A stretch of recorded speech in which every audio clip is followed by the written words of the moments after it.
যুক্তরাষ্ট্রের state department থেকে সম্মানজনক Madeleine Albright honorary group award পেয়েছেন জুলাই গণঅভ্যুত্থানে অংশ নেয়া একদল সাহসী নারী। আগামী 1 এপ্রিল এই পুরস্কার প্রদান অনুষ্ঠান পরিচালনা করবেন যুক্তরাষ্ট্রের secretary of state Marco Rubio এবং ফার্স্ট লেডি মেলানিয়া ট্রাম্প। শনিবার স্টেট ডিপার্টমেন্টের ওয়েবসাইটে এ তথ্য জানানো হয়। জানা গেছে, গত বছর জুলাই আগস্ট মাসে বাংলাদেশে সহিংস দমন-পীড়নের বিরুদ্ধে ছাত্র আন্দোলনে একদল সাহসী নারী নেতৃত্ব দিয়েছেন। হুমকি ও সহিংসতা সত্ত্বেও তারা নিরাপত্তা বাহিনী এবং পুরুষ বিক্ষোভকারীদের মধ্যে দাঁড়িয়ে অসাধারণ সাহসিকতা প্রদর্শন করেছেন। ওয়েবসাইটে বলা হয়, যখন পুরুষ সহকর্মীদের গ্রেপ্তার করা হয়েছিল তখন নারীরা ইন্টারনেট সম্পূর্ণ বন্ধ থাকার সময়ও সেন্সরশিপ প্রচেষ্টাকে উপেক্ষা করে যোগাযোগ চালিয়ে যান এবং বিক্ষোভে নেতৃত্ব দেওয়ার জন্য উদ্ভাবনী উপায় খুঁজে বের করেন। চরম অনিশ্চয়তার মধ্যে এ নারীদের সাহসিকতা ছিল সাহসের সংজ্ঞা।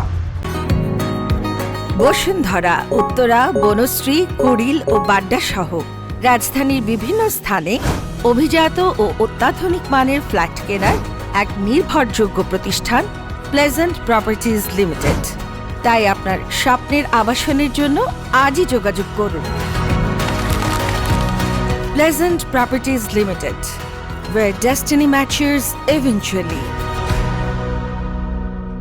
ওয়েবসাইটে আরও উল্লেখ করা হয়, মেডেলিন অলব্রাইট অনারারি গ্রুপ অ্যাওয়ার্ডের জন্য মনোনীত হয়েছে women student protest leaders of Bangladesh. উল্লেখ্য, 2007 সাল থেকে যুক্তরাষ্ট্রের পররাষ্ট্র দপ্তর 90টিরও বেশি দেশের 200 জনের বেশি নারীকে পুরস্কৃত করে তাদের সাহস ও নেতৃত্বের স্বীকৃতি দিয়েছে।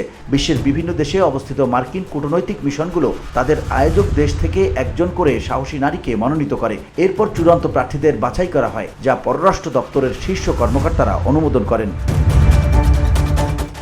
VOD Bangla news desk.